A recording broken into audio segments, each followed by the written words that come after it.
we know in the drug world, you know, baths and all components for that. But just normal other chemical compounds or elements. We're getting walls today! So I had a bit of a bummer happen. I bought this from Aldi. It's a 3200 milliamp hour battery case. It worked for one day and then died, but I threw the case out and I threw the receipt out because it was cheap. I didn't really worry about it, but it's dead. It doesn't work. So I'm gonna try and take it inside right now and see if I can get a replacement. Wish me luck.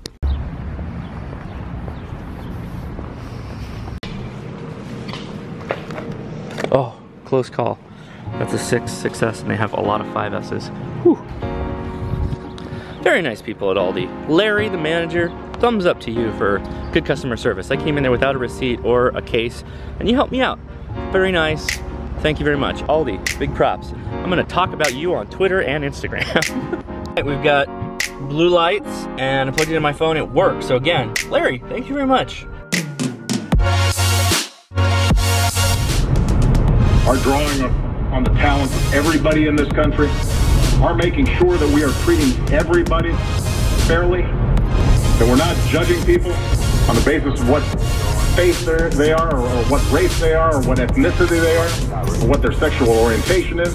So I'm gonna have to go back and listen to the president's speech. I didn't get to hear most of it, but there was one part at the end there that I wanna really make everybody understand. The government isn't supposed to create laws that judge people. The government isn't supposed to do things that treat people unfairly or give people an unfair advantage. But we can absolutely give past judgment on other people that we don't like, that we don't share beliefs with. We just can't infringe on their rights, but we can judge the hell out of them. And we can do favorable things to people we do like and give them an unfair advantage in the marketplace if we so have that power. The government cannot, though. We own the government, and we want the government not to manipulate the market and the social systems in place, and we have too much of that. They've done too much of that. So I disagree with him fundamentally on some of his points. I'll have to go back and listen to it and make sure I heard them correctly. That's the key, law-abiding citizen.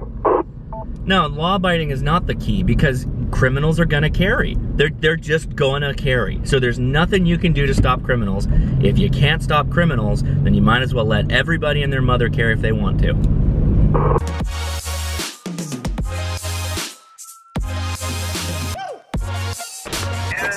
Wow. The house. Here's my new front door, where my new door will become. Look at this, guys. I can't wait to see the...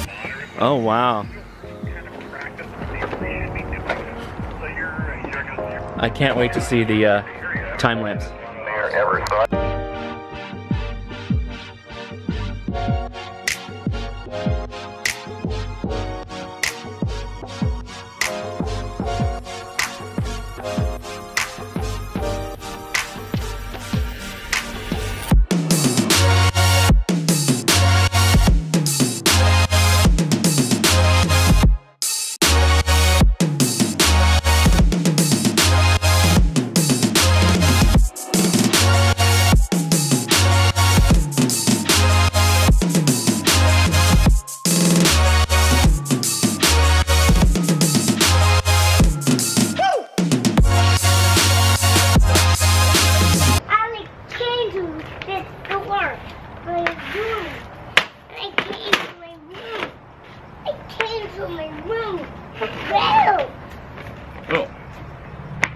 This is just too damn high. Hi. Hi. I'm pooping. I'm not pooping. Oh. So Leia had this idea that set up a chair out here and then sit and talk to the camera, and over time, yeah, good job. It's gonna change around me and you guys can see it, and you can see him get bigger and all that good stuff. So I'm gonna try and do a video I got room. once, twice, 3 times a week from this spot. Oh my gosh, dude. So what are we talking about today? Look at her. Well, the title of the video is probably ominous to some of you. What do I mean Jesus. How gun ownership made me a liberal. More specifically, a classical liberal. Maybe like a libertarian type of classical liberal. A lot of that is due to gun ownership. When I was younger, before I had guns, I had a fairly end justifies the means, the needs of the many outweigh the needs of the few type of mentality. The rights of the many shouldn't mind. If you've done nothing wrong, you won't mind submitting to a search. If you've done nothing wrong, you don't have a problem with the Patriot Act, right? Stuff like that.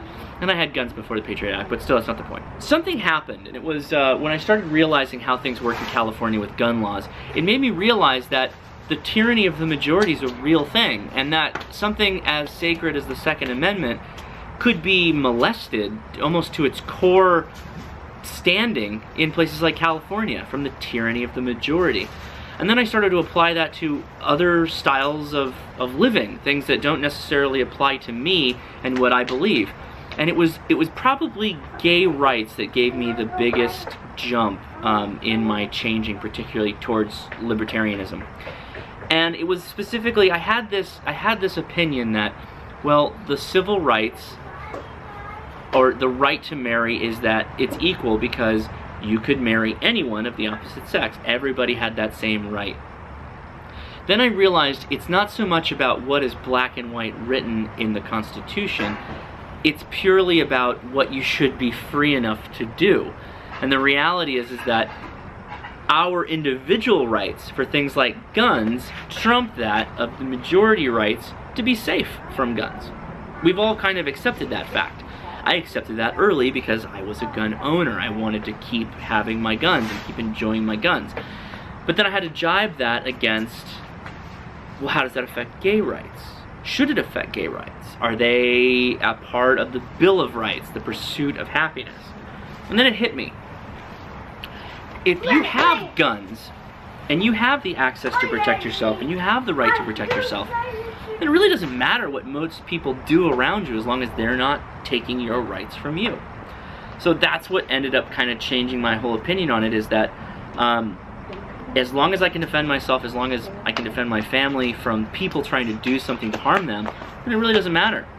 The other thing is, of course, that I don't think the government should be involved in any of that. That's a discussion probably for another time. But really, the key thing is, I think once you find yourself part of a persecuted class, and in California, gun owners are a persecuted class, you all of a sudden start thinking about things differently from a, I hate to say, minority standpoint, but that's kind of what it is. It's a very interesting transformation, and if you haven't experienced it, it's kind of hard to explain.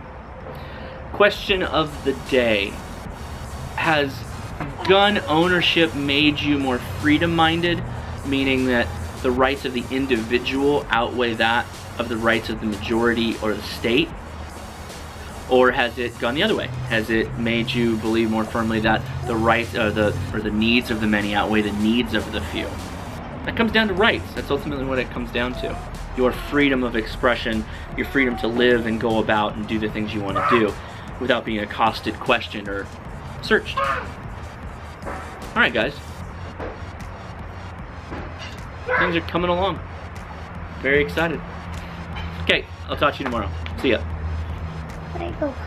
Where are you going? I'm going potty. Okay, you go potty. We've come to the end of the video, and this is what we call a trailer. It's where I ask you, if you enjoyed the video, please give me a thumbs up. And if you'd like to see my day-to-day vlogs, hit subscribe. And if you want, I've got a whole playlist with over 700 videos just talking about stuff that you just watched. So if you enjoy all of that, go check that out too. I really appreciate you coming. Comment below. I engage with everybody, and thanks a lot.